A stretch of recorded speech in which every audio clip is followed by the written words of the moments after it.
Where did our technological guru go? Joe to the chambers, please. Joe. She's got it.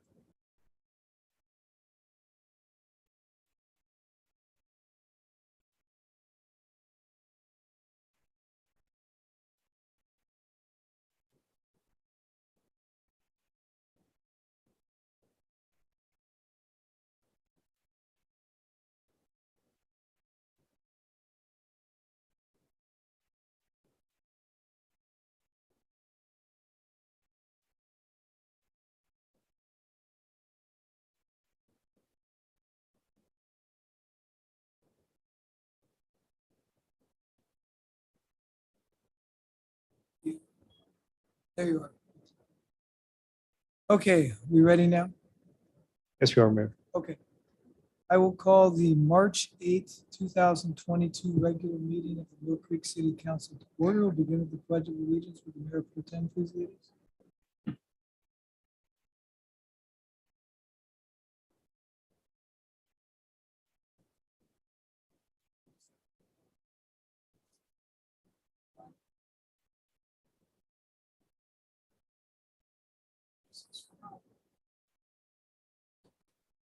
Naomi, roll call, please.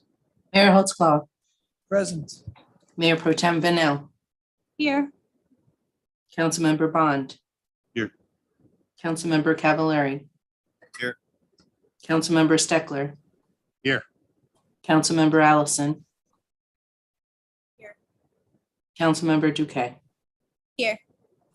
That brings us to audience communication. Would anyone like to address the council on something that is on or not on the agenda? See Mr. Nelson's hand, name, address, and try to keep your comments to 3 minutes if you would.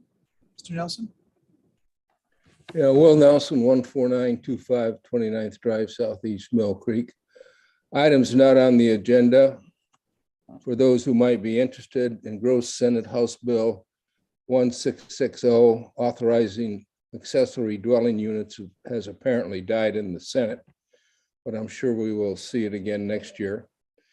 And for those who may be interested, we had a house sale in Red Cedar for $325,000 over asking. Asking price was 1.2.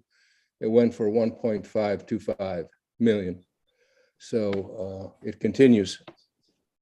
Thank you. Thank you, Mr. Nelson. Mr. Chan, name, address, and 3 minutes, please. My name is David Chan.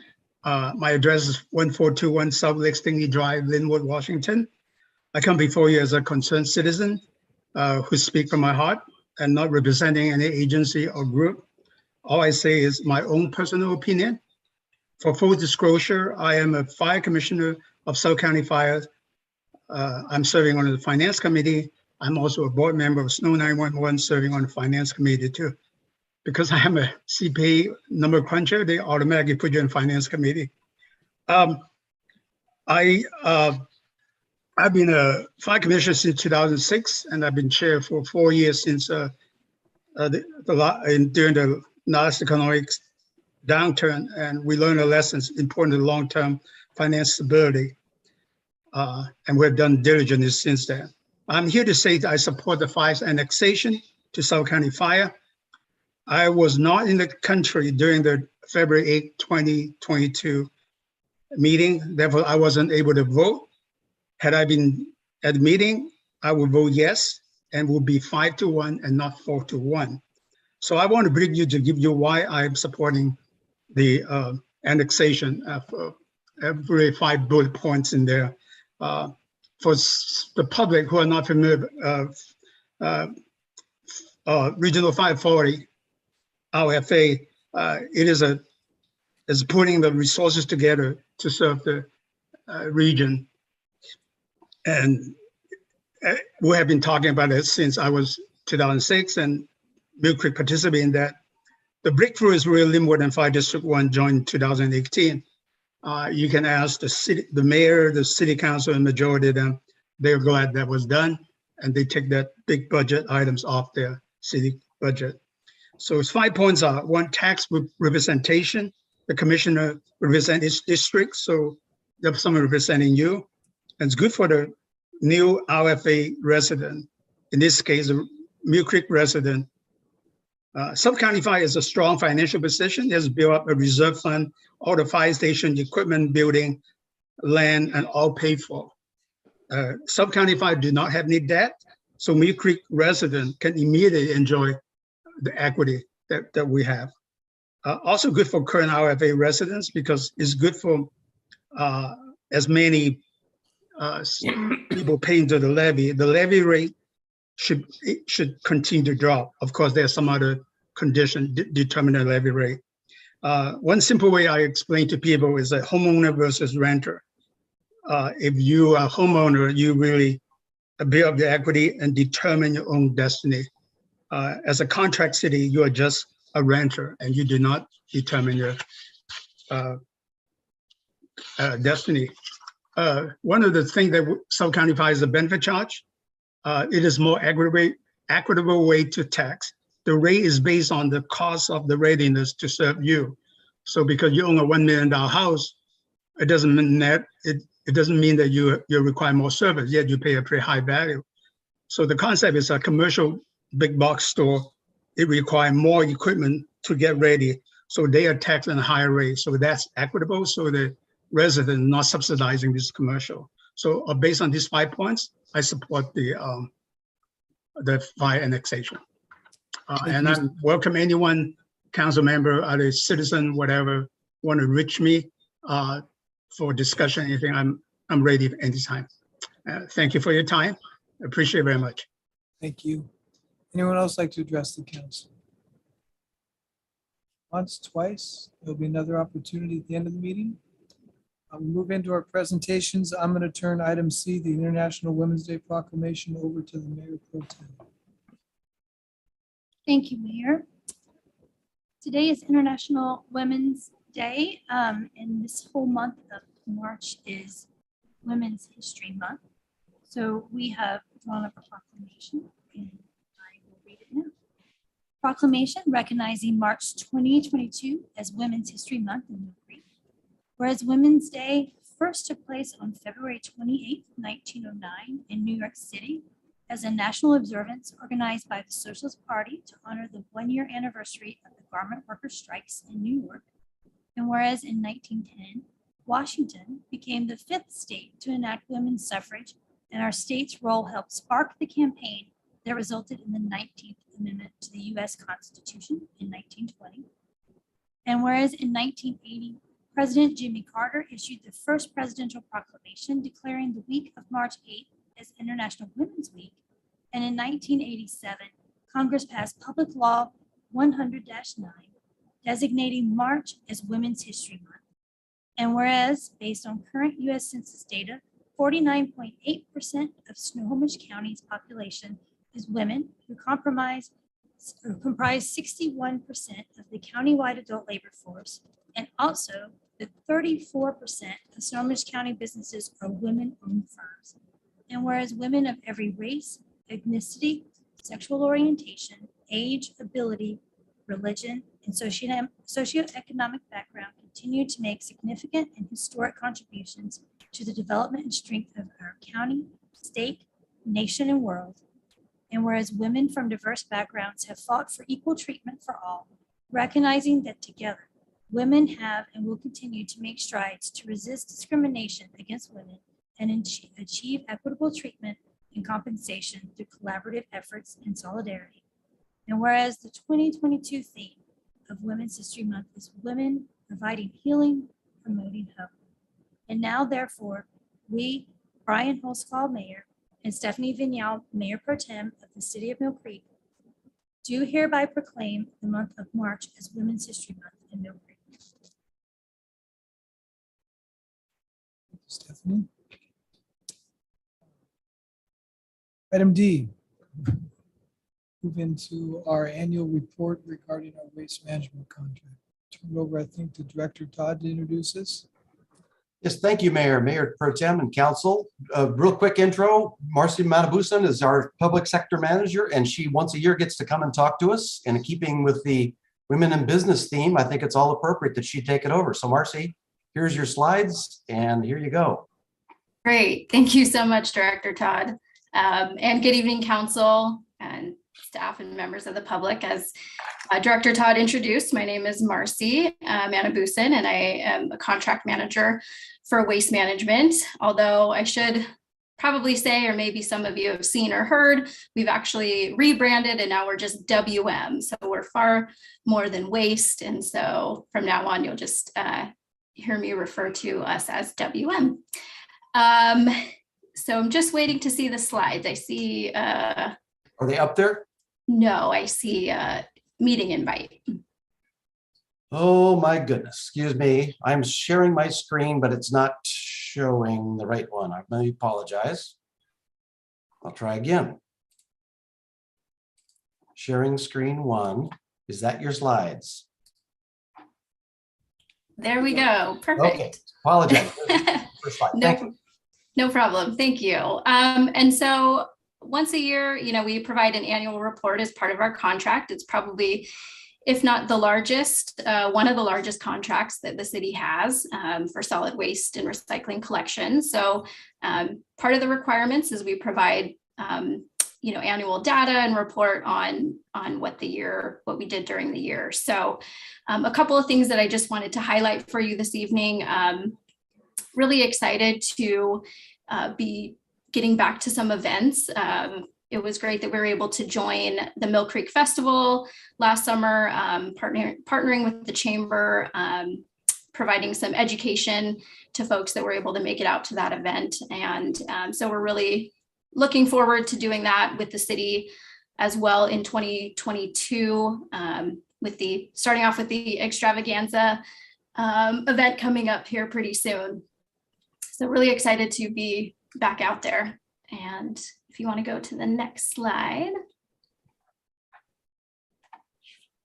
Can't talk about garbage and recycling without highlighting the diversion efforts. So diversion really is, what amount of your waste is staying out of the landfill.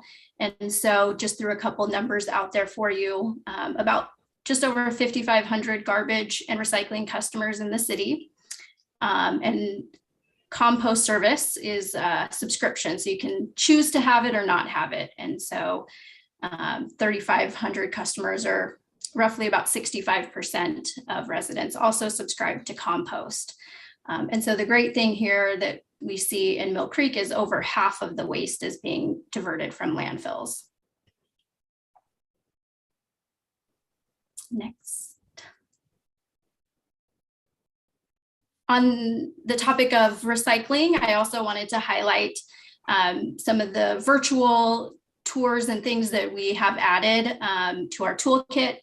So we have our Cascade Recycling Center, which is in Woodinville, which is where all of Mill Creek's recyclables are sorted and processed and then sent to markets to be turned into new items. Before the pandemic, you could come in and we'd give you a tour.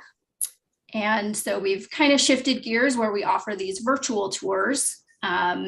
So something that we could do for Mill Creek, we could organize a live type event where we have our education rep at the site with the camera and everything, and we take you through the recycling center. I think it's pretty eye-opening when you see these things firsthand and how it all works and the manpower it takes to really sort these items out. We also have a 5-minute, I think it is, tour of this center on our website now. So that can be played at any time. So we're always looking for ways to expand our outreach around recycling and that kind of thing. So wanted to highlight a little bit of that for you too. So the full report is a part of the packet. So if anyone has any questions about that, I'm happy to answer. There's a lot more data that goes into that. But the last thing that I wanted to touch on are kind of looking ahead type items. So, here we worked on our 2-year extension of the contract last year. So really appreciative to the city, to Director Todd for the time and effort on that.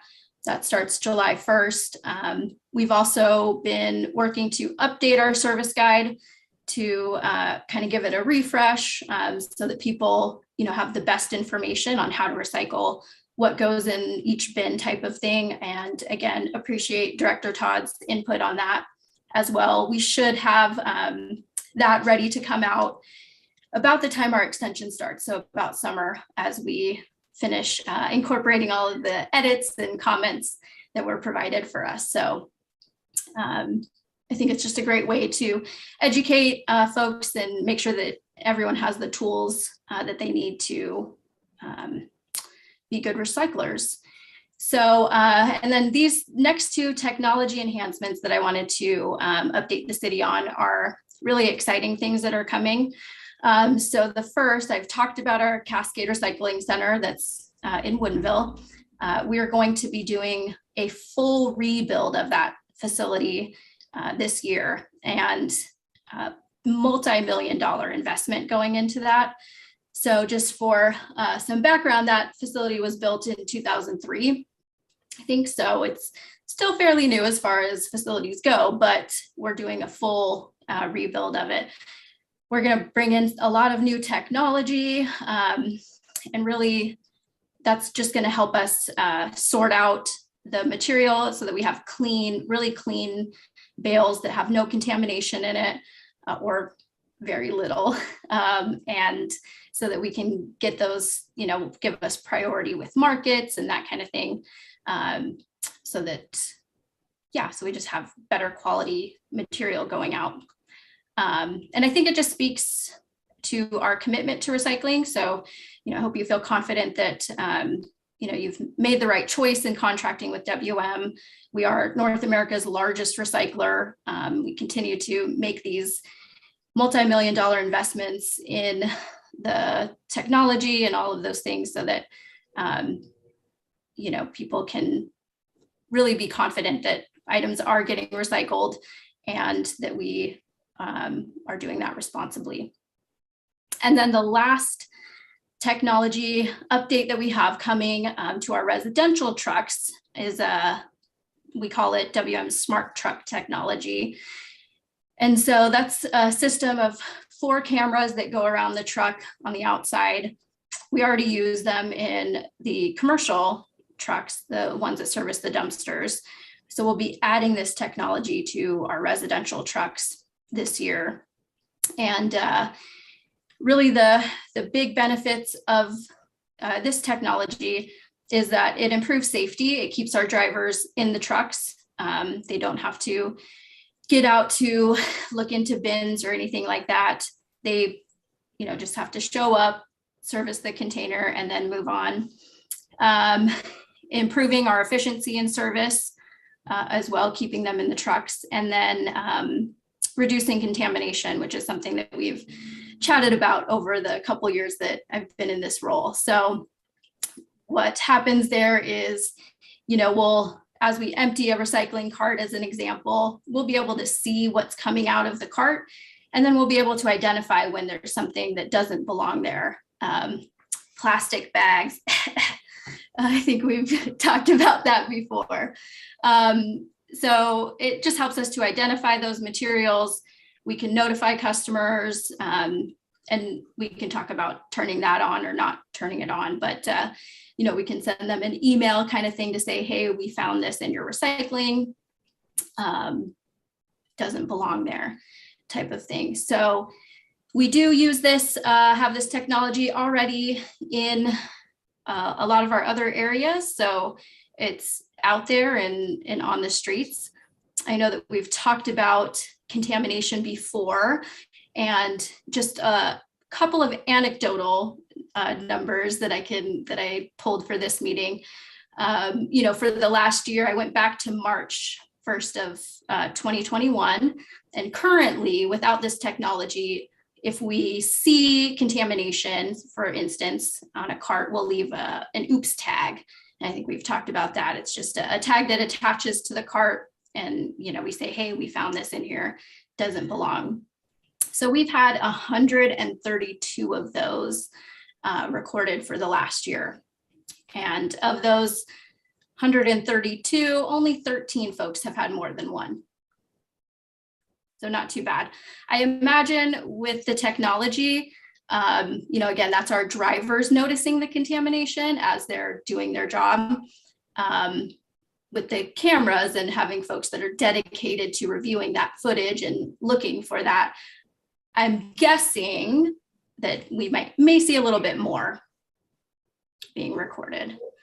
But really exciting things happening, and I'm happy to update folks on the smart truck technology as that rolls out. And then even into next year, tours of our brand new recycle facility once that reopens, because that's going to be pretty exciting, the amount of technology that we're putting in there. And really, that was all I had for this update. Again, there's a lot more in the actual report, which was part of the packet. So if there's any questions, I'm happy to take those. And thank you. Thank you, Marcy. Does anyone have any questions? Councilmember Stecker. Thank you, Marcy. Great presentation. I also want to kind of tag on to that. I know you brought up the plastic bags, which are kind of a curse for you, right, guys, right now. I want to tag on to that the city of Mill Creek is trying very hard to keep those plastic bags out of your bins. We have a number of service organizations here that are collecting plastic bags, and they're turning those bags into Trex, and they're getting free Trex benches for the city. Currently, the Rotary Club of Mill Creek, the Women's Club of Mill Creek, and the Kiwanis Club of Mill Creek have collected, I believe, about 4,000 pounds of plastic bags. They have so far received 5 free benches, which are going to be here in the Town Center Forum. They're going to be at the YMCA at Silver Lake, and 2 of them will be at the new Sanctuary Farm. And they have more benches coming. So we're doing everything we can to keep those plastic bags out of your bins. And we have locations at MCCA, we have them at the library, we have them at the YMCA, we have them at a couple other locations around town. So as you're working with other cities, you might want to try and encourage their local groups to try this program. They get free benches for their city. And I'll tell you, it's kind of like that story about you give a mouse a cookie. Once we started doing this, we are collecting approximately a little over 500 pounds of plastic bags a month right now in our little tiny town of Mill Creek. So it's amazing how much plastic bags you can keep out of the waste management bins, and people are willing to collect them and bring them down to these little places. So I just thought I'd mention that to you, and also put a plug in for our citizens doing a great job of keeping those plastic bags out of your bins and putting them to good use. Absolutely. Thank you so much for sharing that. And kudos to the city for, finding something else to do with those bags. Recyclability, it's determined a lot by, for us, 3 things. Can we collect it? Can we sort it? And then is there someone that's going to buy it and turn it into something new? So there are things that can be recycled that we can't recycle, right? So I love that you're doing that. So thank you for sharing that. Councilmember Bond. I think I know the answer, but I'm just going to ask because I'm curious. The grocery stores got rid of the small, flimsy bags and went to the heavy, reusable style. Are those also not allowed? No, they are not allowed either. Yeah. Councilmember Duque. So they're just kind of random questions that I was hoping you might be able to answer that aren't part of your annual report, but just curiosity since I have your time. I was looking at the numbers for the recycling and composting for commercial. And I was just wondering if there are plans to how to help those numbers go up in the commercial spaces here in Mill Creek. I know that I see a lot of dumpsters, but I don't see anything specific for recycling or commercial. And I've spoken to some business owners about it, and there might be issues with their property management in terms of that. But I was just curious if that's something that Waste Management has been looking at or has any successful improvements when it comes to in other cities getting those numbers up. Yeah, that's a fantastic question. With commercial recycling, a lot of it depends on each contract and what's included for customers. And so I believe it's 200% of your garbage as a commercial customer in Mill Creek, you can also have in recycling service.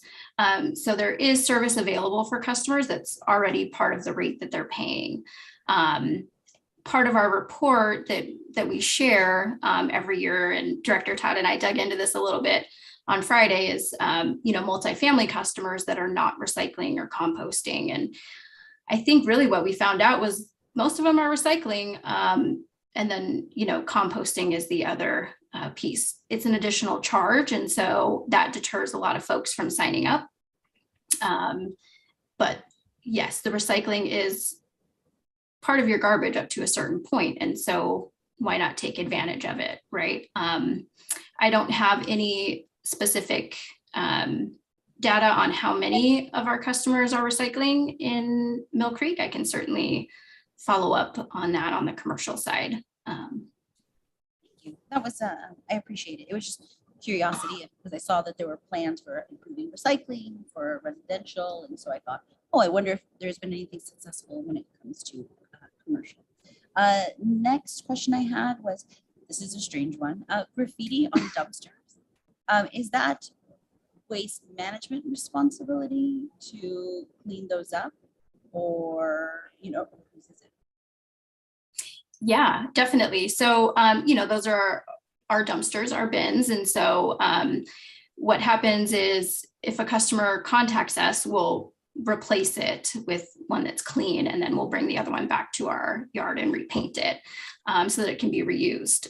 So customer can just give us a call and we will get that swapped out for them. Same if it's broken, if there's a lid broken or a wheel or something like that. Customers are absolutely welcome to call us or email us, and we'll get that switched out. Thank you. And then my last question, not necessarily directed to you, Marcy, and thank you again for your time, but maybe to our communications and city manager and to fellow council members. I know that I saw on the communications plan, which is coming up, the Earth Day, in terms of cleaning up there. Because of the conversation about really trying to remind people what you can and can't put on there, I wonder if there was an opportunity to maybe that Earth Day week or at any time send out reminders of kind of like the images of what you can compost, plastic bags that you can't, if that's a Facebook campaign that can happen, or some type of social media thing that way. And then that might be something that Marcy and Waste Management can provide those assets to make it less strenuous for our staff. And that's something that we could share on our own channel. Thank you. Other questions? See none. Thank you again, Marcy. We look forward to seeing you this time next year. All right. Thank you for your time. Have a great evening. Okay, we're on to item E, 2022 community events. Scott.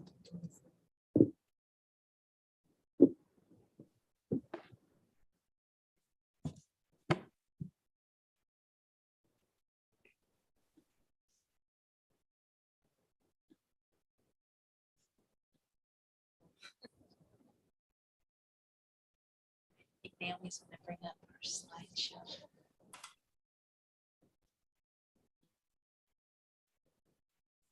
Thank you, Mayor and Mayor Pro Tem and council members, for allowing us to be here tonight. It's nice to be here in person. I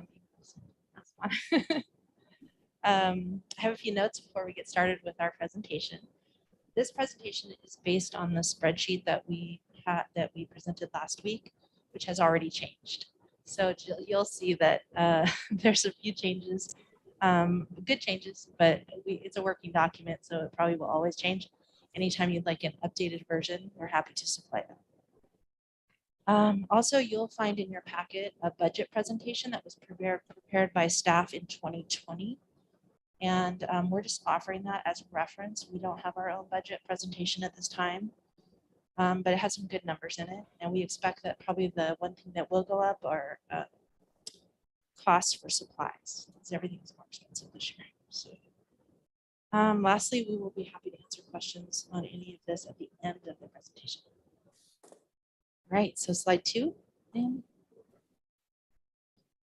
sorry in advance, Mayor Pro Tem, for the photo, because You had a different preference, I think, but we will take that into account. I didn't have time to change that today.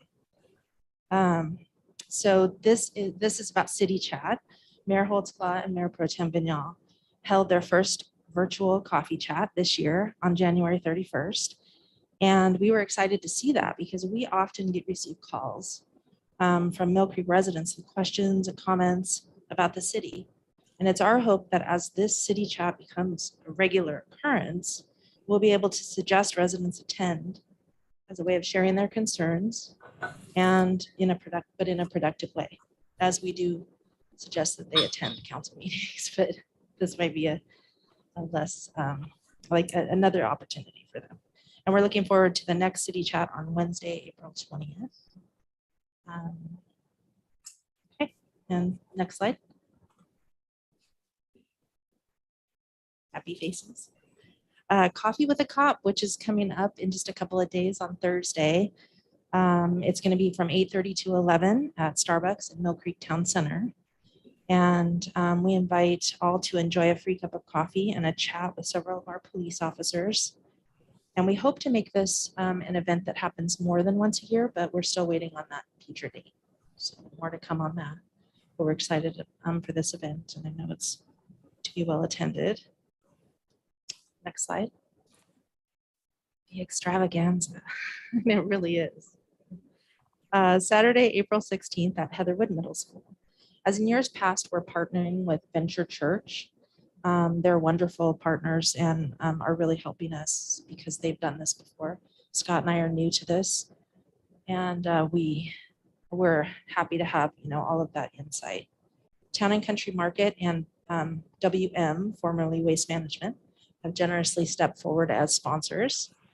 And we'll have local artists and vendors with balloon animals and various activities for family members. We're working on different ways to spread those around the field so people aren't congregated too much in one spot, but we do expect a rather large crowd.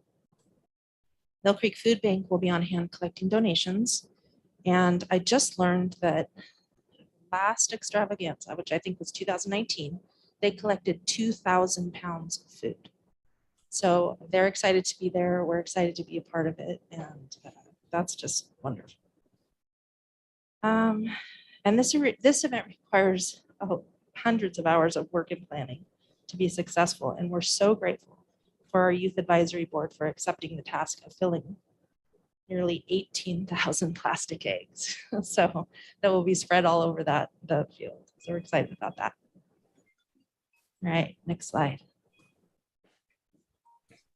Earth Day. After Mayor Pro Tem Vignal reminded us about past Earth Day events in the city, we spoke with our Mill Creek Youth Advisory Board, and they voted to move the date of their North Creek Trail cleanup to Saturday, April 23rd, which is just the day after Earth Day.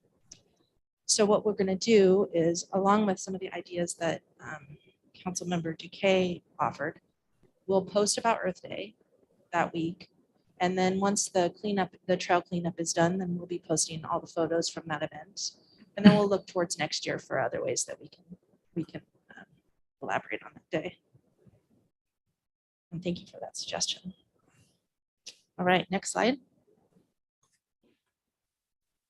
The Memorial Day ceremony. So as in years past, the city will honor and remember those who died in the service of our country at a Memorial Day ceremony in Library Park. As mentioned last week, we don't have the capacity to organize a parade in just a few months. However, we are looking at other ways we can involve local businesses and our community to embrace the importance of that day. So stay tuned for more on that. We're actively working on it, but just don't have anything to share right this second. My last slide. Next slide. The senior graduation parade. So we're happy to announce that we no longer need a senior graduation parade. This event was meant to fill a void during the height of COVID, when graduation ceremonies were not being held in person. However, the Everett School District announced that Jackson High School will hold its graduation ceremony on Saturday, June 18th in person. And we're very excited for this return to tradition for students and their families. And with that, I will turn it over to a senior grad's dad, my colleague, Scott Harder.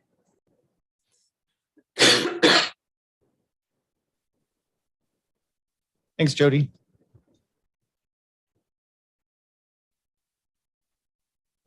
I don't know about that. But thanks, Jody, Mayor Pro Tem and council members. Finish off the year for you here. So Party in the Parks, we're happy to welcome back this popular event this year. We're going to be highlighting 3 different parks.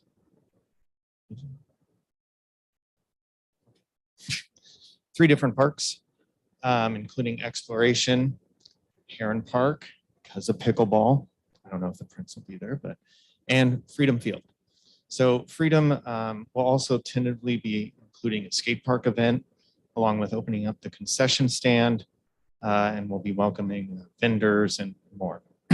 This event will promote our parks and community awareness about our city resources, staff, vendors, and local businesses. Next event is National Night Out. We did this last year and we'll do it again this year, but this year it'll be at Highlands Park, again, pickleball events. So this is always a well-attended event and creates great relationships between our police staff and our residents. We had a very large attendance last year and excited to do it again.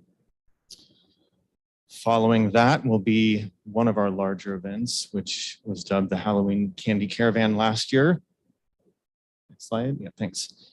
Hopefully we can call it Trunk or Treat. We'll see what happens. So it was a great success last year, and what's different about last year than previous years is we moved it to Jackson High School. So this year we plan on doing the same thing with hopes of having the Trunk or Treat format. Jackson High School definitely provides a much larger venue with ample parking and will not impose on the businesses of Town Center or create traffic dilemmas. Scott, sorry, did you say hopefully we can call it Trunk? Well, last year we did the Candy Caravan, which was cars driving through Jackson High School and just handing candy. Hopefully we can go back to the same format as we've had here in years past.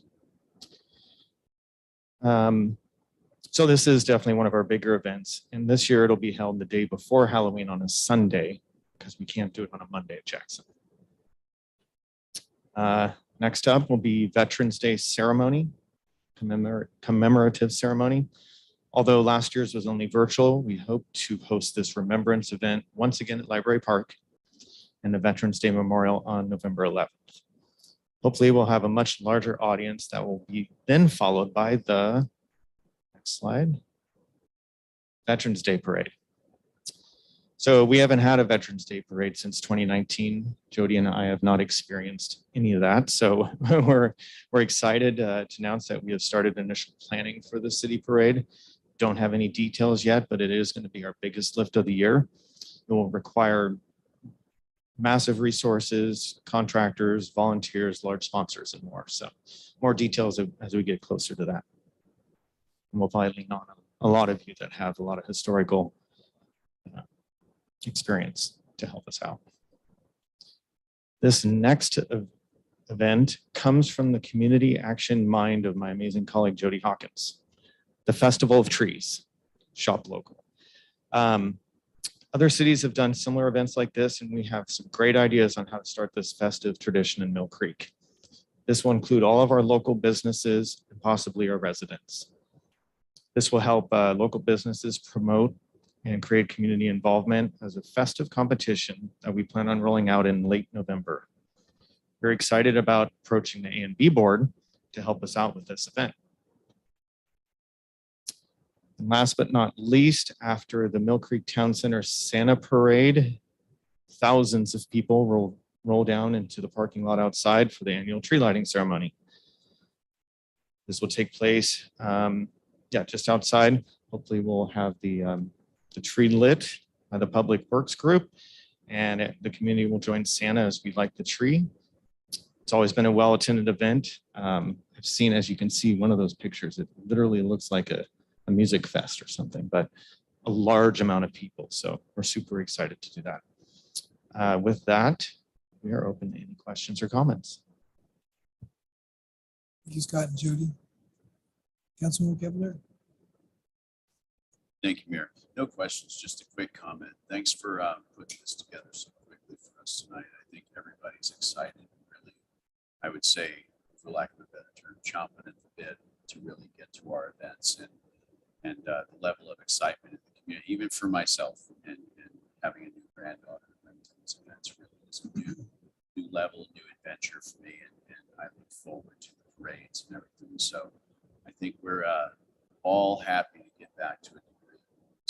And I really like, on a side note, the idea of the Operation Shot Mill Creek Festival of Trees, whatever we're calling it. So I think it's brilliant and desperately needed. So thanks for thinking outside the box. I know you have limited bandwidth, the two of you this year, and you're still trying to hit it out of the park. So thanks for your service.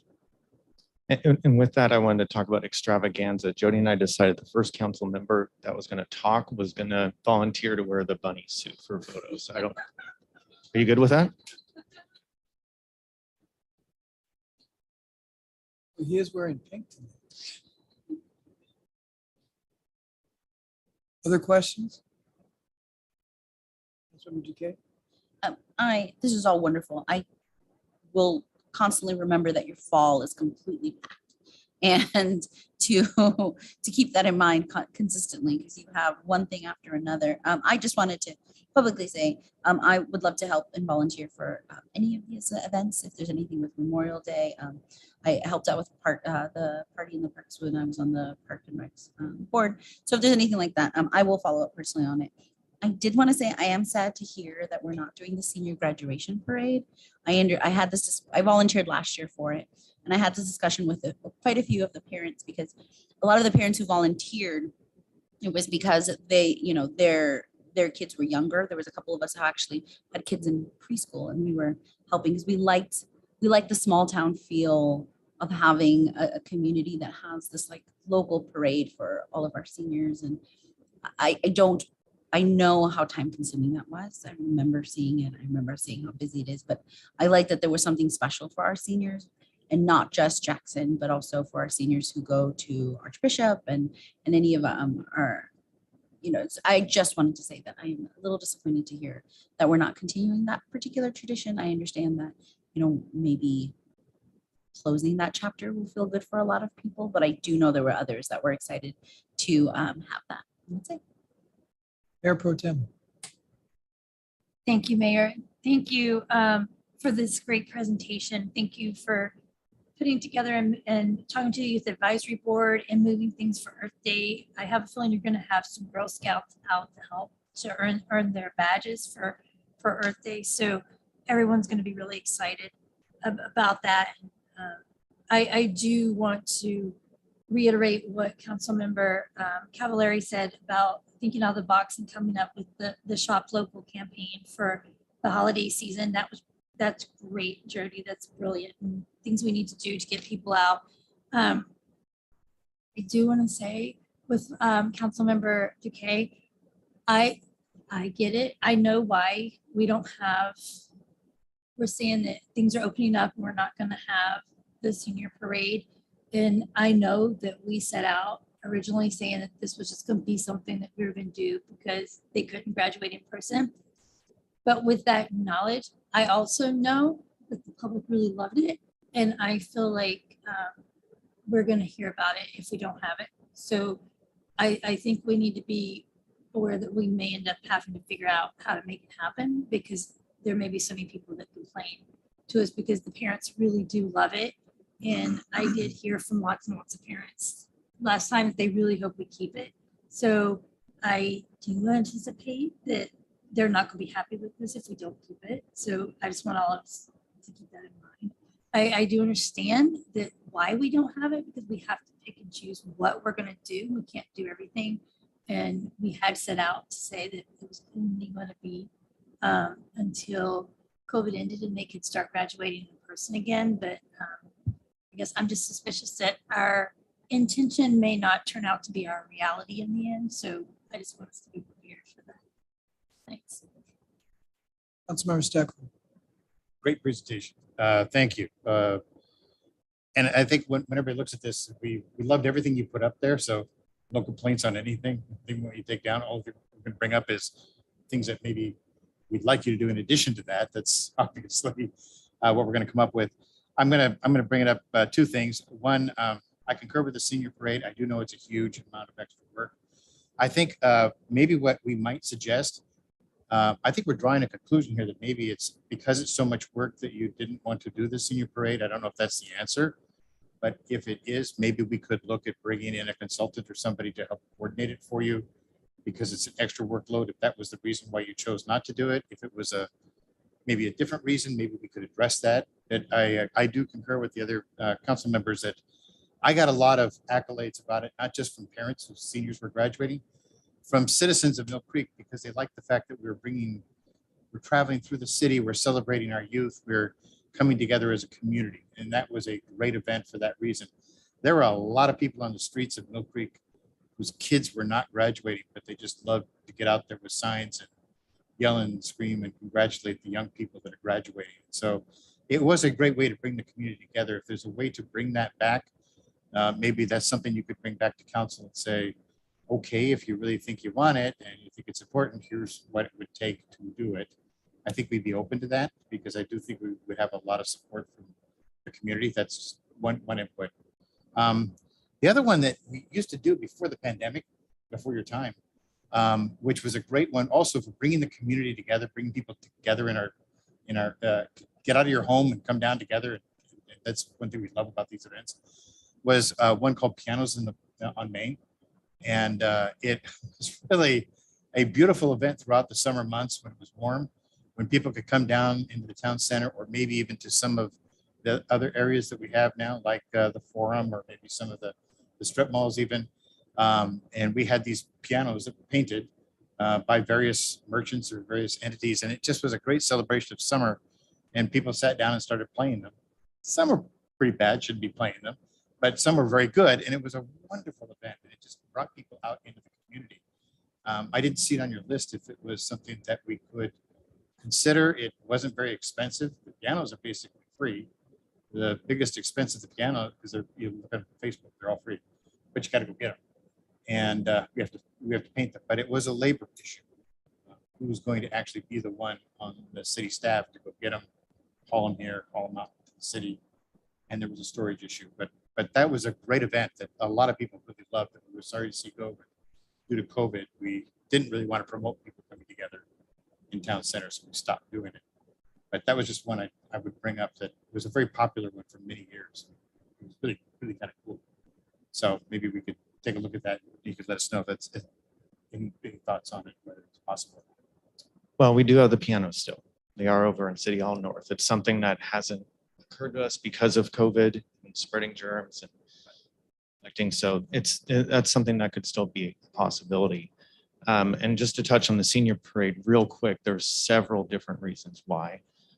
One of them, and I've heard this from my senior and many others, is because they're offering another option. Not everybody is going to be, we might have very low attendance for the parade. So, but there's several others. That's one of them. And that might be the case. We might find that nobody wants to get in the parade anymore. But until we see that, maybe they still do. It'd be great to know. Good point. Councilmember Cavalier. Thanks, Mayor. Just real quick, I don't have a dog in the fight yet for the parade for the students again. I think that the fanfare that we may have heard is simply because it was the only game in town when it came to graduation. I respect the other council members that it's something they might like to see. So maybe perhaps even just a brief survey online, just to see what that might look like. If there's an appetite for participation, then maybe we can work it out. I mean, it is a celebration of our youth, just like Councilmember Steckler said. So I would agree with them that if it's something that the folks want, I think it's, we pay a little overtime to the cops, and our fantastic volunteers always come out and help. And I think it's a great community event if there's an appetite for it, like I said. But I think we'll find that there's other stuff going on now that the schools are sponsoring it. So, but I'm open to whatever. Thanks. I got a question on the slide deck you didn't cover, the costs. Just to clarify, what do those costs represent? Is that supplies or is that labor, or both? Both. I think they went through, and I talked with Mike Todd about this just a little bit, but it was, they went through volunteer hours, staff hours, and added those up and in addition to the hard costs of the events. So there's kind of, it's all wrapped up together. And that's one of the reasons why we didn't present our own version of it, because pulling that apart wasn't as easy as we had thought originally. Well, we had this discussion, gosh, I think the four of us were here for it with Rebecca a number of years ago, and we had this presentation. I don't like to see the cost because I think it's very, we through the budget and through our city manager decides what he wants in terms of a communication staff. That's the investment we've made. Our decision is how we allocate your time, not the dollars. So to me, the more telling stat is the slide with the hours spent per event. That's where we really need to make decisions of where your time is being allocated and if we need more bodies to support you for the events that we decide as a council we want to put on. So one thing I noticed in this chart that'd be helpful between now and November when we get to the budget is on the hours spent, it doesn't tell us the length of time. So for instance, it shows the high points through the Veterans Day, Memorial Day, but those probably go on for 6 or 8 months, if not longer, during the course of the year. So I do look forward to discussions we have in the fall when we talk about the budget, about what other events that we want to put on. And if there's others we want to put on, there's only so much that we can expect of the two of you to do. So I think that's a conversation we need to have. Do we want to continue some of these events that we've been talking about? So, but I'd urge us to avoid putting dollar figures by those numbers because I think it's very confusing without an explanation what that means. I myself focus on the hours. And in the past, we've had a sponsorship program where large people would donate money, and that money goes into the general fund and supports these events. We didn't have that last year. We don't have that this year. So that's where some of these costs that you see would be absorbed into those sponsorship dollars. So we hope to roll something out like that, hopefully within the next few months on a much smaller scale that could help absorb some of these event costs. Mayor Pro Tem? Thank you, Mayor. Sorry, I forgot to ask about this when I spoke before, but I know, and I saw in some of the past events that we had about the run of the mill. I'm not sure, I haven't obviously spoken with Mr. Knox. I don't know if anyone else has got up with him. I don't know, was he anticipating trying to start that back up now that once COVID gets over and he can start to have events like that again? Because that was a big fundraising run. And I know I've had people asking if we were going to be doing it and when it was coming back. So I don't know if you've spoke with him and if he's thinking about doing it at all.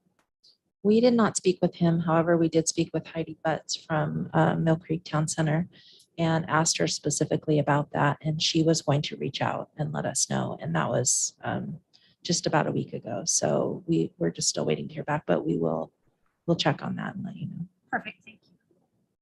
Any other questions? Mayor Pro Tem, sorry. Mayor Pro Tem, I'll also reach out. I have a face-to-face with Mr. Knox, I believe, later this week. Other questions? Thank you, Jody and Scott. You guys are doing a great job. Thank you. Appreciate it. Okay, on to our new business. Item F, Design Review Board interviews. Scheduled member. We've Councilmember Duque. Yes, thank you so much. So just a little background.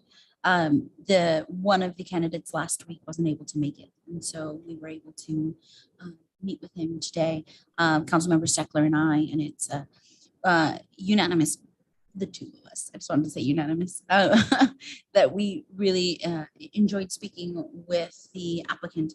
And he had previous experience on the Arts and Beautification Board and has just seemed ready for taking on this opportunity. So I want a motion to recommend Kenneth Lowry to the Design and Review Board.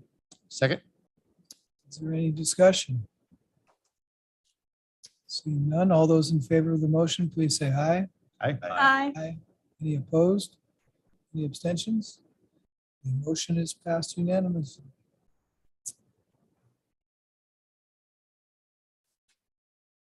Item G, authorization authorizing execution of an architectural and engineering professional services design contract with Bruce Dees and Associates LLC. City Engineer, Mr. Reinhardt, the floor is yours.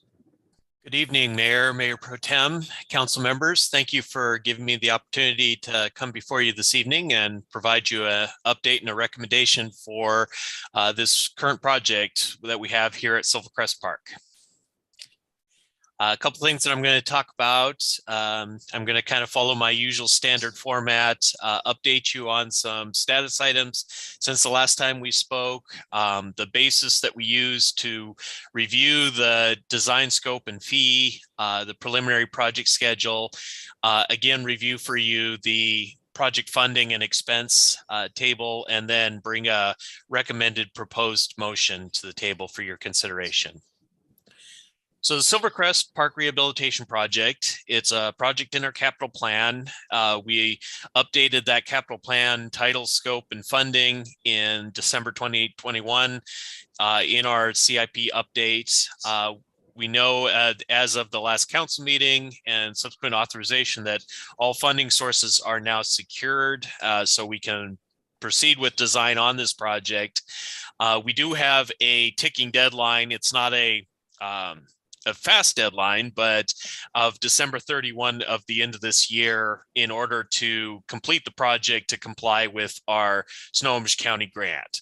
So we're going to move this project right along to be able to meet that deadline for Snohomish County. So just a couple pictures. I wanted to share a couple pictures in this slide because we talked about the last time I brought a presentation to this council about some of the conditions that exist out there. And all of you may be very familiar with these already, but I just wanted to share some pictures that we took over the winter when we did a scoping assessment of the park and just kind of some of the things that we wanted to look at. So this is looking across the park and whatnot. You can see, for instance, the breaking of the concrete rim around the playground area. It's not so easy to see, and unfortunately I didn't have a good picture of it, but the basketball court has pooling water in it from the rain. Basically, roots have caused a lot of uneven area in the basketball court. Looking at it from another direction, you can see that there's some boards that are now propping up the fence on the south side of the park and such. That's pretty much the only thing holding that fence up. You can see in the corner there where actually a portion of the fence is collapsed. And just in general, the access to the park, especially ADA access, is pretty limited right now. It's mostly dirt trails, a little bit of asphalt trail here and there, but not very coherent connection from one end of the park to the other. And again, you can see in the basketball court, the pooling water that I was talking about, where it's not really draining off real well because of the root damage that has occurred there. So we met city staff and operations maintenance staff just to kind of take an assessment. We also had the scope that we used when we applied for the grants in the first place to identify in general some of the things that we wanted to make sure were part of the design and rehabilitation of this park. And we just kind of listed them in general. They range from replacing that concrete ring to replacing the asphalt surface of the basketball court, addressing the wood fencing, and then a couple other items that we identified, including the parking lot and extruded curb, which are really right now largely budget allows type items. So we wanted to make sure that we at least captured a few of these. Keep in mind that right now, most of these scope items have been identified in the past, but are largely staff whatevers. We still have a consultation to do with this project as part of design with the Parks Board. So we are anticipating doing the design during spring and summer of this year. The design period, as I just mentioned, will involve that consultation with the Parks Board that we've talked about. We'll probably do that right after the initial park surveying and conditions assessments can be completed so that I can bring some rendering schematics to the Parks Board to kind of show them what we're looking at out there. Construction is anticipated for the latter part of the year. There's a couple different reasons for that, but that's not hard in stone. But one of those reasons is to take advantage generally of lower park usage as we start to move out of the summer months and into the fall and winter months. It just makes for a less disruptive impact to the public use of the park. So we took a look at the budget. The funding, of course, is unchanged. You've seen this before and whatnot, but I've now plugged in the Bruce Dees and Associates contract into this. I've also further fleshed out the details of the expenses. The estimates were done, and you were given a general sense of design and construction, but we've kind of moved things forward now to where I can start to talk in terms of there's a construction budget there, and there's also a construction contingency budget there. So there's a little more detail. We reviewed the Bruce Dees proposal, negotiated a couple things back and forth to try and reach a reasonable compromise that would allow us to get the park rehabilitation done. And that is the contract that I've included in your council packet for your consideration. I would like to bring a recommendation that the city council adopt a resolution to authorize our interim city manager to execute that architectural and engineering professional services agreement with Bruce Dees and Associates LLC in the amount of $76,037.75 for the design of the Silvercrest Park Rehabilitation Project. And with that, is there any questions I can answer for you? Thank you, Mr. Reiner. Any questions? Mayor, I'd just like to make a motion at this time. Like to direct the interim city manager to authorize and execute an architectural and engineering professional service agreement with Bruce Dees and Associates LLC in the amount of $76,037.75 for the design of the Silvercrest Park Rehabilitation Project. Second. Any further discussion? Just really quick, I'm actually embarrassed to see those wood boards holding up the fences in that park. And several of the citizens have told me they won't even allow their children to play on that playground because it's so wet and slippery. So I'm happy we're getting this done, but not a moment too soon. Councilmember Duque. I want to say I actually use this park with my family the most, especially during COVID, because it was the quietest park in walking distance from us, and I love it very much, and I'm so excited to see this. I did want to flag that the Parks and Recreation Board, when I was on it, we did have multiple discussions. We took photos of this park and talked about ideas, and so I'm sure they're very excited to hear about next steps. So thank you for all your hard work on this. Councilmember Allison. Maybe the fence could be prioritized before the rest of the park is re-architected. That is really embarrassing. So something for you to think about. Further discussion? All those in favor of the motion, please say aye. Aye. Aye. Any opposed? Any abstentions? The motion is passed 7-0. Thank you very much for your time. Thank you, city engineer. And with that, we'll move from parks to tasers. Yeah, Mr. Mayor, may I just mention about the, may I butt in for a second? Yes. I should have noted that fence is the neighbor's fence. It is a residential fence. It is his problem, but we are going to fix that fence in a uniform way so the park has a uniform look and is safe. But we would fix that fence if it's ours. It's not ours. So that's the problem that's going on there. Apologize. Thank you for that clarification.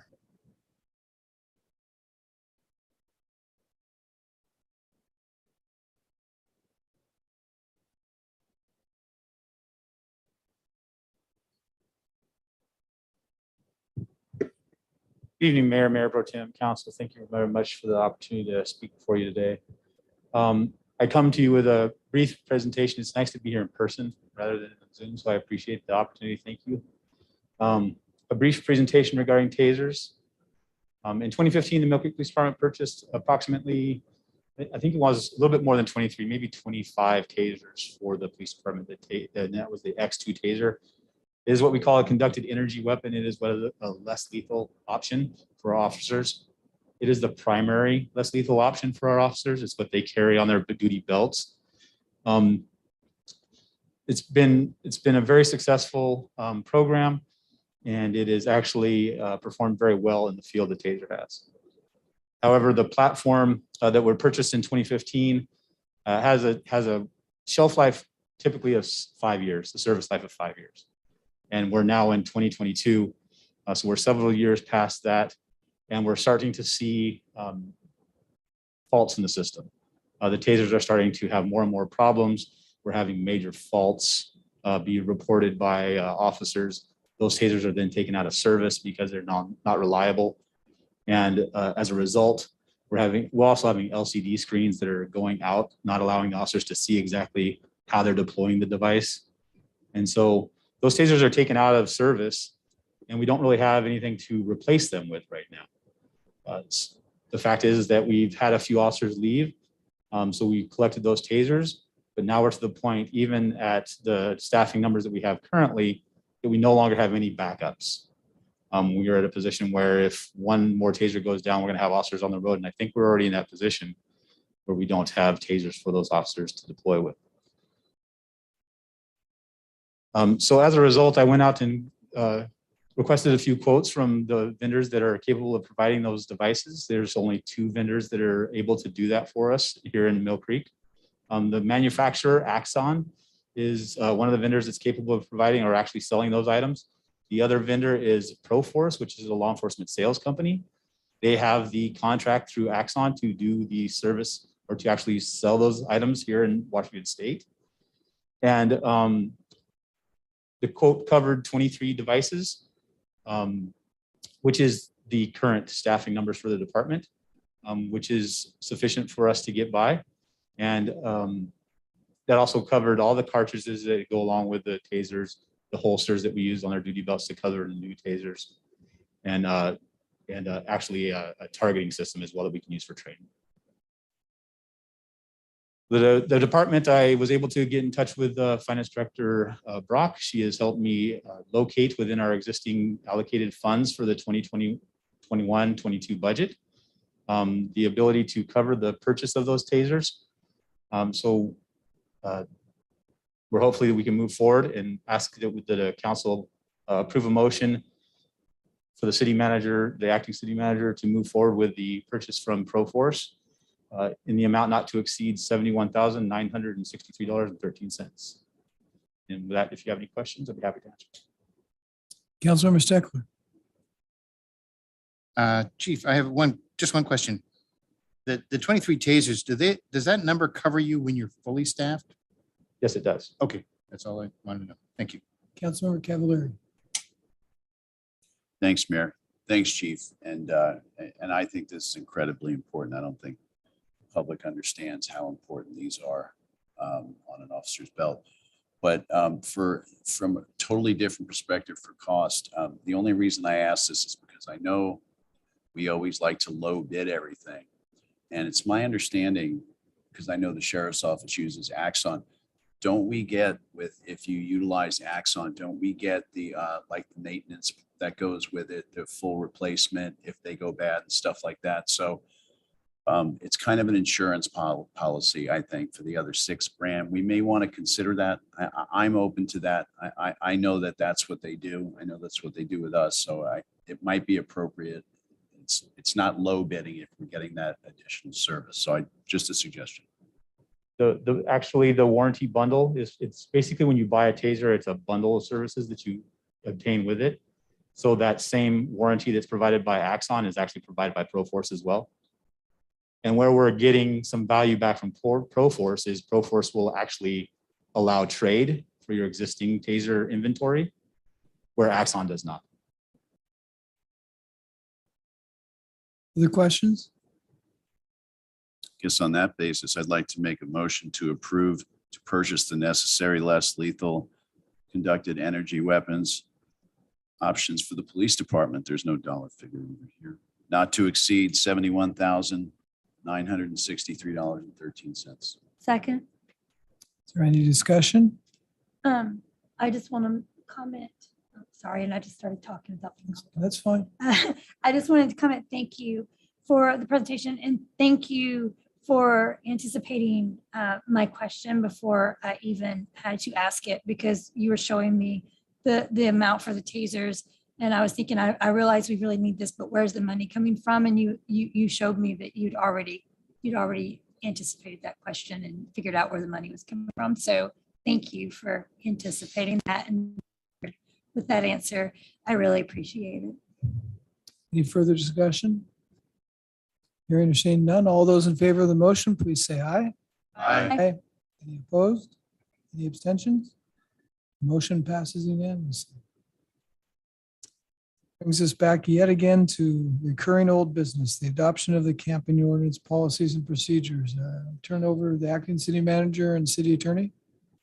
Thank you, Mayor. Yeah, we're bringing back the policies and procedures that support the ordinance that was passed on February 22nd, expanded those prohibitions on unauthorized camping within the city of Mill Creek and the storage of property within city limits. Council had a number of concerns, and we believe we addressed council's intentions, which were to address the right-of-way issues that the concerns were where we wanted to make sure that we addressed the need to respect the constitutional rights of individuals in those right-of-ways, with referring to freedom of speech and allowing them to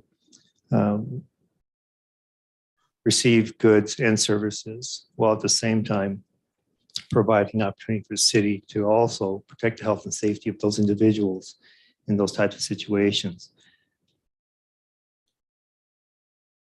And with that, I'll hand over to our city attorney to go into more detail. He has a PowerPoint that is in your packet. Also, you'll see a red line, the version of the policies and procedures with the number of changes that we made. Okay, thank you, Mr. Yamamoto. Naomi, if you could queue up the slideshow, that would be great. This won't take long. If we go to the second slide, that would be great. Great, thank you. So as the acting city manager was describing earlier, when we last had this before you on, I had to put it up, 2/22/22. It was just too many twos. I had to show it. The council identified three concerns, and the concerns were, please include some policy statements emphasizing our mutual goals of protecting public safety and protecting the constitutionally protected rights of all of our citizens and all of the individuals. And also make it clear that with respect to the sale of goods or use of giving goods and services in the right of way, that there's no intent to prohibit our citizens from providing aid to those in need. And then also there was a discussion of adding some cross-referencing of the process for obtaining special event permits for those authorized events that will use the public streets and right of way. So we did include those three items. If we go to the next slide, we'll just show you how we incorporated those concerns of council in both sections 1.1 and 1.2 of the policy. We added language that we hope captured the concerns that council had raised about identifying why we're doing in finding 1.1, why we're doing this, and the issue of what's the safety issue involved that we're trying to protect the public from. And then also in 1.2, making clear that we want to, while we want to prohibit unauthorized camping and unauthorized storage of personal property on public property, we also want to make sure that we're doing this and engaging in these procedures in a manner that protects the constitutionally protected rights of individuals. We talked about that at some length, both First Amendment rights. We also talked about Fourth Amendment rights, protection from searches and seizures of personal property, and also Eighth Amendment. Obviously, we're not enforcing this if we don't have shelter space available. If we go to the next slide. We also included a new provision regarding how we handle the implementation of section 9.04.540, and that's the provision prohibiting providing food, beverage, goods, and services to those in the right of way unless there's a permit obtained. And I think there was a specific concern about whether we're prohibiting citizens from providing help to individuals seeking help. And we wanted to make clear that we are not doing that we're not making it illegal to panhandle. However, we do want to make sure that we can regulate the place and manner in which people provide assistance to individuals so that individuals are not endangering, either impeding pedestrian movements or vehicular movements or creating a dangerous condition. So we added those provisions in here, and then also talked about how the manner in which we currently allow obtaining use permits for use in the for activities in the right of way. And Naomi, if you could give me the next slide, that would be great. We have two processes. One is we have a provision in our code that allows the issuance of right-of-way work permits. And this is for, the kind of work you would expect that involves construction or maintenance that requires some use of the right-of-way. That's not what we're talking about here. What we're talking about are special events permits. And these are the ones that are specifically identified in section 6.2.2 as the kind of permit one would need to get. The requirements for getting that are set forth in section 12.08. That section of the code delegates to the city manager, or the city manager can subdelegate that responsibility for issuing those permits. And here we're saying that that subdelegation responsibility is specific to the Director of Public Works or the police chief, depending on the event and the activity involved. So those are the changes that we made to address the concerns council raised. I have, I guess the last slide, Naomi, is simply the proposed motion. And I believe, if I'm correct, Naomi, it will be resolution 2022-638, is that correct? 637 being the park expenditure authorization, is that right? That's correct. That's correct. 639, you had two resolutions, tasers. Taser wasn't a resolution. No resolution for the taser. Yeah. Thank you. Thank you, Grant. Are there any questions? Seeing no questions? Mayor, I'll go ahead and make a motion. Did we agree that it's 638 or 639? 638. All right, thank you, Mayor. All right, I move to adopt resolution 2022-638, approving the policies and procedures regarding the removal of unauthorized encampments and unauthorized property and the unauthorized provision of goods and services within the streets or rights of ways. Second. Any further discussion? If I may. Yes, you may. Just really quick, thank you, Grant. I think the changes address the concerns that some folks at my colleagues at the other end of the dais had, and I certainly respect their opinions, and I think that's what we tried to do here. And I would also at some point I would ask the police chief if this is a good tool on the belt. At some point we can have that discussion later, but I think it all boils down to the discretion. So thanks everyone for making the changes. I think it gets us where everybody wants to be. Anyone else? See none. All those in favor of the motion, please say aye. Aye. Aye. Any opposed? Any abstentions? The motion passes 7-0. Thank you, Grant. Thank you, Mayor. Acting City Manager, everyone, for all the work over this has been, and Councilmember Cavallari over the past 3 months. Okay, brings us to our study session. Ms. Brock, our financial report.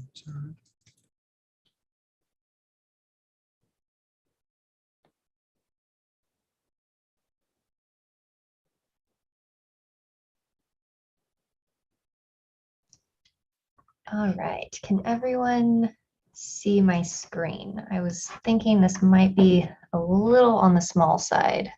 We can see it, and it is a little on the small side. Okay. That's better. at least for me. I can't speak for others.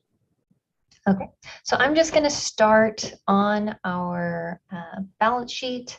I'm just going to cover everything fairly high level, and then we can dig in if you guys have any specific questions. So the first thing I wanted to point out is we have $10.9 million in our general fund. We do have 2.9 of that is related to ARPA. And so that actually brings us to $800,000 over where we were at in 2019. So this is a really big deal for the city, especially with all of the questions that surrounded COVID in 2020 and 2021. I really want to thank all of our staff and our department heads, the city manager, council for bearing with us, and we were extremely conservative. We were trying to hold expenses down. So that is why we are in a good position currently. I will say I do expect our fund balance to decrease quite a bit just because we have a lot of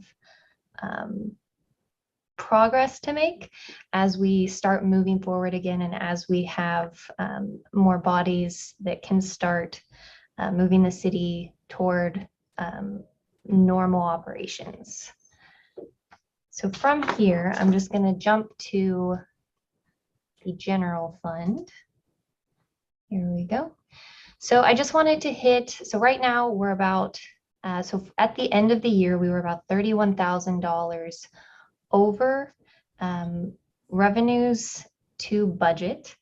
And then we are $4 million under budget in expenses. And I will say the 2.9 million of that is ARPA. So we're about 1.1 million under. So from there, just some more good news. Our REIT has come in really, really well. So in 2019, it came in at about $1.9 million. And then in 2020, it came in at 1.3. And we are actually ending 2021 at roughly $2.1 million in REIT revenue. And I will say, I'm pretty sure that this is related to the graduated tax change for REIT. And then they did make some changes on transfers of property. There was a 12-month period and they extended it to 36. So we're capturing a little bit more revenue there as well. So I don't know, I think most of us were here. We did end up putting off transfers to our capital improvement funds. So we put off about $3.5 million. And I know that there was concern because we had a lot of infrastructure projects that we wanted to accomplish. It's been slower just because of staffing, and COVID in general slowed things down. So this is something that's really going to help, even with that transfer being either postponed or put off completely. So that was just a little bit of good news. With our capital improvement funds, I'm just going to hit these real fast. So in our CIP, so in this fund right here, we did have the transfer out that went to stormwater that was for our bond funding. When we talked to auditors, they did agree that that should be in stormwater. So that is the majority of that. It's about $3.2 million. And then the other projects that have been hitting in the capital improvement fund are the City Hall North HVAC replacement. And then we've started on the library floor restoration. Right below that, we have the parks and open space capital improvement right here. So as you can see, we don't have a whole lot going on just because it's been rough with a lack of staff. And I know Director Todd has been doing everything he can to get things really rolling again. We do have the DRCC in here, and then we also have the Silvercrest upgrade in here. So this is going to increase quite a bit. It's required to because we have grant funding. And then finally, we do have the road improvement, capital improvement fund. So right now we do have a myriad of projects that are going on in here. So this is probably one of the larger expenses we've seen compared to the other capital improvement funds. And so from here, I think we're just going to jump to page 4. Okay. And from here, just something some good news. So as you can see in 2020, we had revenues that were below our expenses. So we were $400,000 in the hole. And this is with us putting off that $3.5 million transfer, or the multiple transfers that would have been $3.5 million. And if you take out ARPA funding here, we still are at about $1.2 million. So we are still doing better than 2019. I think we'll hit up here in taxes. I'm just going to throw some numbers at you.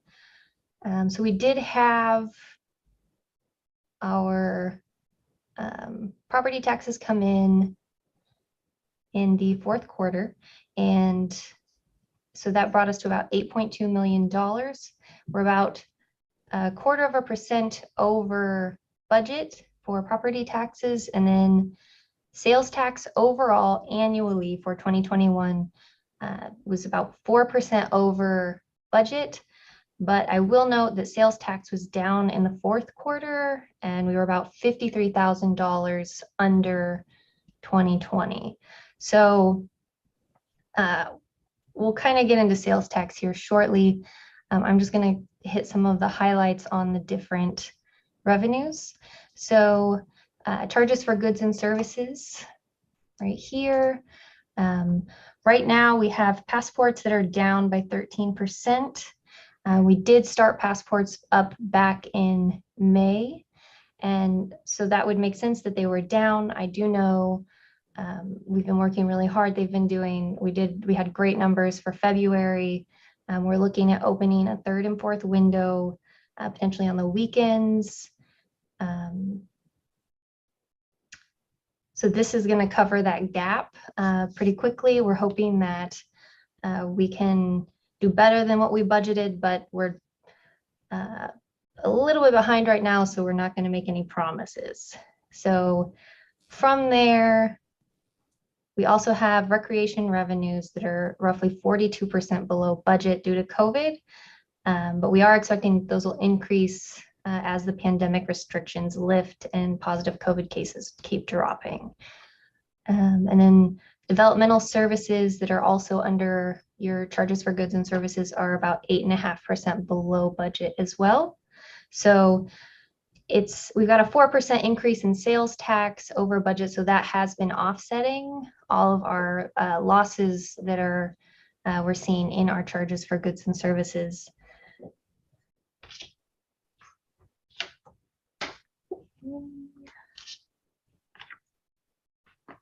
I think we're gonna go to 7.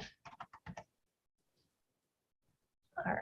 So here you can see this is going to be your fourth quarter sales tax. So you can see the construction sales tax was down quite a bit in our fourth quarter, and we are $53,000 lower than 2020 at this time. And we were expecting this. We did know that with the farm projects completing that this is something that would happen. So it's not a huge surprise. Okay. Just gonna let you see where we're at. And from here, we're just gonna hit annual. So overall, 2021, we did end up over budget.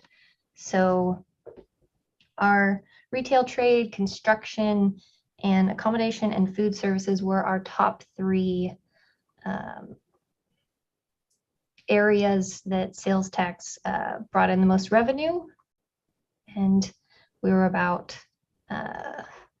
300,000 over prior year.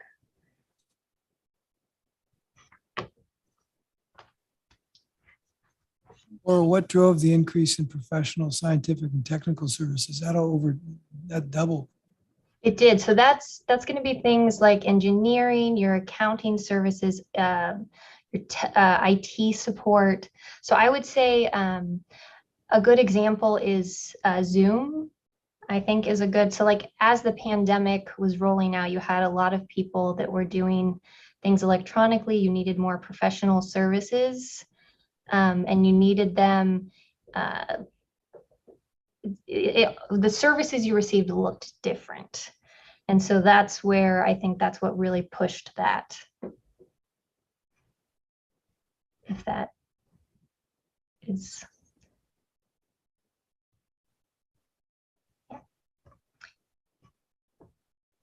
And then from here, I just wanted to touch on how our expenses broke down. I was going to see if I could fit everything up on this screen. I think you can kind of see that. All right. So we have $6.3 million that is about 45% of the general fund is related to wages and benefits. So we got 45 for wages, and then professional services breaks down, and it's roughly 53% in total, but under this professional services category, we have a lot of different services that fall under this distinction. So you have fire services in the $7.3 million. Fire services were 4.2 million, so it's about 30% of the expenses for the general fund. You have legal costs that were about 1.1 million, so it was about 8%. And then we have any kind of service that's related to jail, prosecution, defense, court costs. That's roughly 3% of general fund. And then other professional services, so our landscaping, our accounting assistant, all of your different contractors that help the city and with all of the different random needs that we have, that came out to about 1.7 or 12%. So you can see fairly quickly that professional services and then salaries and benefits are the two largest expenses for the general fund. And then I think really the last little bit I did throw in the agenda summary, it was a little bit later, I did go ahead and add a breakdown for some of the legal fees, just so that you could see kind of where that was falling. And then I'm just going to jump to page 12, just so you can see we've got revenues. They are quite a bit higher than expenses. A lot of that does have to do with ARPA. As we really get the ball rolling and are pushing forward on what we want to do with those funds, this will not look the same at all. So our expenses will start creeping up and our fund balances will be going down.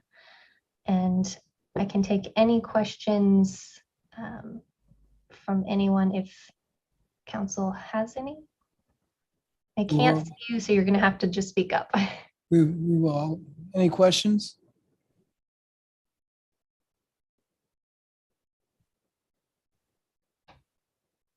Usual silence. Councilmember Stafford. Okay, I was going to say you can email or call me as well, or stop it. Yeah, I'm going to need more time to review all of this, I'm afraid. It's pretty obvious some opportunities that jump out at me from a revenue side is our passport business is really starting to really take its toll. We go back just a few years, it's a significant loss to us. And we do need to focus on that, create an action on that sooner rather than later. I'm sure the acting city manager probably has some thoughts and comments on that, but that's an immediate one that jumps out at me right away. It's a big number, and it's going and becoming a bigger gap every year as the number goes down. Yeah, But we I- did less ahead. than half of what we did in 2019, but we did start in May. So I will stress that we started at the very end of May, and we are roughly at about half of what they did in 2019. I do know, since we started originally at a appointment only basis, just because we had a lot of people that were still really uncomfortable with the face-to-face that's needed. But now that we have we have two options. So you can make an appointment and come in, or you can do a walk-up. And ever since we've started that, we've been hearing really good things from our customers, and we've been having really good revenues. So February was one of the highest months we've had since we started, and we're going to be working on that third and fourth window here very shortly. I've got to work with our police chief to figure out what we need to do to have our staff over there as well for that additional space. But that is something we are working on. I think you just said it, Director. The fact that we're just open or taking appointments is a fraction of what we used to do. I mean, just being able to open it up again and making it available for people to walk up and get in line, take a number, and sit down is the only way we'll get back to those kinds of numbers again. We can't get there the way we're doing it now. And that's when we can do that, we can start looking at getting those types of numbers again. I do have a couple of quick questions. The ARPA funds, I apologize, I should remember this, but there's a reason why we're including those in the numbers, and they're very misleading, but you explained, and I forgot what it is. There's a reason why we have to put them in our numbers. Why is that again? So right now they're in our general fund because it is understood that more than likely it is going to be a general fund type of expense. So it really just depends on what we decide to do with the funds. If we want to pull them out and we want them somewhere else, that is something we can do.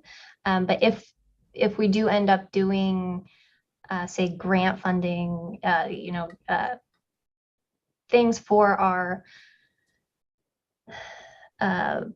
residents that are very general fund-esque, then we do want them in the general fund. So it really just depends on what we decide to do with the funding. We can move it out if we want to make another fund, but we will have to do that. We'll have to pass an ordinance, and then from there we'll have to do transfers into the general fund if it's a general fund activity. So that's why it's just kind of sitting in there. And I do agree, it really skews things and makes it difficult to follow, because you have to remember, oh yeah, there's $2.9 million in the non-departmental account in this fund. You know, I would agree with you. I mean, we're looking at the recap of 2021, and 2.9 million has been added back in, but it really skews the numbers. So we can't really take a look at an actual report of what our numbers are telling us. We have to keep taking 2.9 million out, take 2.9 million out. I think, Mayor, it's something we might want to consider of creating a separate fund for those ARPA funds until we find a use for them. Otherwise, we're going to continually come up against, well, we got ARPA funds in there, so it's not really reflective of the actual number. We need to take that $2.9 million out. I think it might be a good idea to set up a separate fund for it, knowing we'll have to do transfers, but we don't know what we're going to do with that money. So it might be a while. I don't think leaving it in the fund, skewing the numbers, is really the right answer. I would recommend that we take a look at setting up a separate fund for the ARPA dollars. It's going to, and that number is going to get bigger and bigger and bigger as more funds become available to us. Councilmember Duque. My comment was to the previous comment from Councilmember Steckler about the passport. I was one of the first people to make an appointment when it up again. I just love the services that we provide and all the staff that work there. And the other thing to think about now is they also opened passport service now at the Snohomish County Treasurer's Office. So before, kind of Mill Creek was the only game in town to do it in person in this area, and now you can go to, I won't say the city, in case anyone's listening. So that's something to, well, it's Everett. So if, you know, that also how that impacts our numbers, that's something to consider, because I know we offer really good service, and I've heard good things too about what they're doing in Everett. And we do take walk-ups. We have 2 different ways you can check in. So just so everyone understands that we have appointment basis, but we also, if we don't have appointments at that time, we're taking anyone that's in line. So that's how we've really, that's how our February numbers are so high right now. And I think over the next couple of months, as we have our monthly reports, you'll start to see that. Yeah, just one more thing. It had to do with, you mentioned walk-ups. I've now helped sort of people a couple times now at the door as they're trying to figure it out. And there's a nice QR code to tell you where to go. But the 3 people, today was my last one, they couldn't figure out how to use a QR code. So I don't know if there's something to that, but I think a lot of people who do walk-ups, they do walk-ups because they're not familiar with technology. Or it's a second language, English is, which is what I have come across. So not related to this, but just because we're talking about passports, I wanted to flag that because I was planning on emailing about it later. Mayor Pro Tem. Thank you, Mayor. I did just want to, Councilmember Duque just kind of touched on it, but I just wanted to kind of bring us back and reiterate that in regards to the passports that they have opened up to start letting anyone come in. I come all the time and see 3 or 4 people out there waiting out there, and Jody will be out there to talk to them and help them with the way they need to get into the inline. And I do feel that this method where they can check in and they can wait in their car and then they can get called back in when it's time for them to come in works just as well, and is just as efficient as everybody coming and sitting here on top of each other. So I feel that that is working, and I don't think that it cuts down on the number that's showing up right now, because they are all being helped if they show up. So also, I would just wanted to add in regards to changing the way we allocate the ARPA funds. I would tend to say that I think we should do whatever the best practices are that everyone else is doing, and that whatever method they are doing and how they are keeping up with their funds is the way that we should be keeping up with our funds. We shouldn't be reinventing the wheel. So I rely on staff to know what that is and to recommend to us. Thanks. Other questions or comments? Seeing none, thank you, Laurel. Good presentation. Okay, that brings us into the study session and onto the consent agenda. Item K, approval of checks number 64435 through 64470 and ACH wire transfers in the amount of $92,960.60.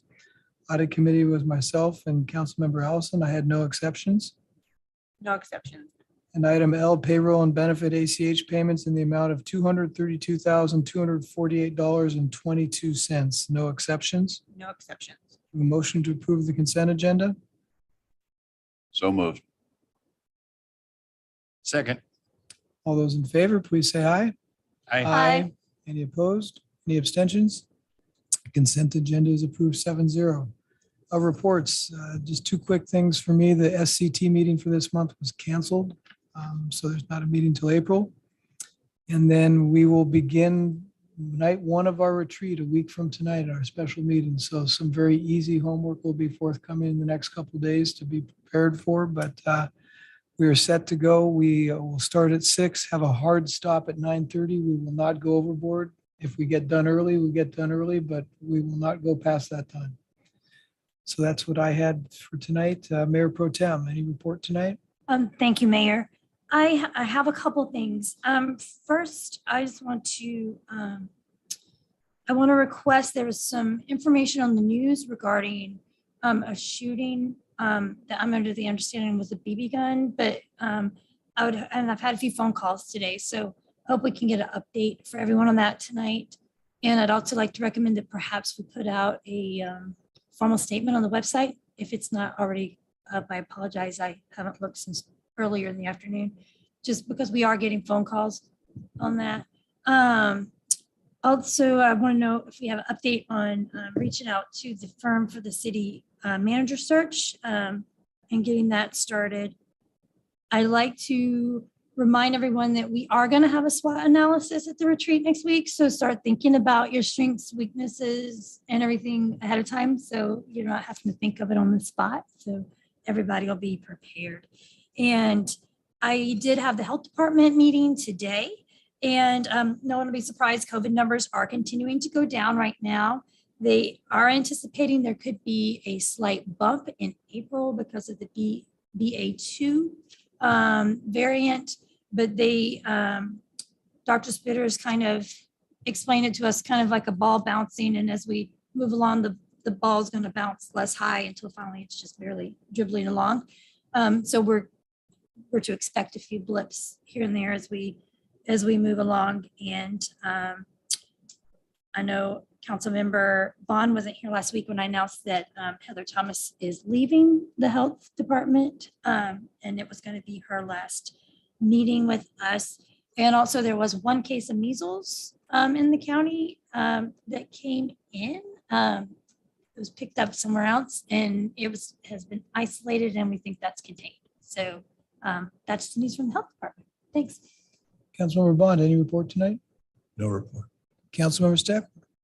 No report. Councilmember Cavallari? Yeah, real quick, Mayor. Thank you. Laurel, our finance director, kind of jarred my brain a little bit to just maybe make this comment. As it appears that COVID and the mandates, lockdowns, the restrictions seem to be coming to an end here. Thankfully, not a moment too soon for probably a lot of us.